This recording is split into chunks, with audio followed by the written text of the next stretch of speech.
Sa halip ng inaasang chill weather, dama rin ng mga turista sa Baguio City ang tag-init.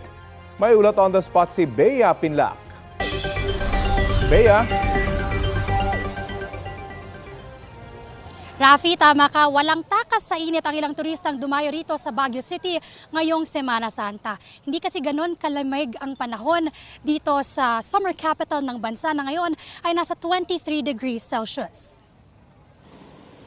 Matumal pa rin ang dating ng mga turista rito sa Baguio na ayon sa lokal na pamahalaan ay talagang nakakaapekto sa tourist-dependent sectors gaya ng mga MSME at mga hotel. Ang ilang turista naman na tumuloy dito umasa sana sa trademark na cold weather pero ang tumambad sa kanila medyo maalinsangang panahon. Sabi ng Baguio City LGU, dumami din ang cancellation ng mga hotel booking dahil sa paglobo ng presyo ng langis at iba pang bilihin. Ayon sa Baguio Police, wala pang namomonitor na surge ng mga motoristang paakyat ng Baguio.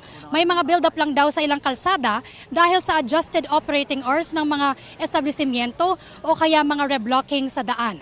Narito ang pahayag ng ilan sa mga turistang nakausap namin.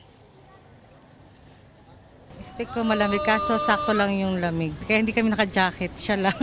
Sanay naman na kami mainit sa Tarlac eh. Akala namin malamig kaya makapal yung yung dala kong sweater, hindi naman pala.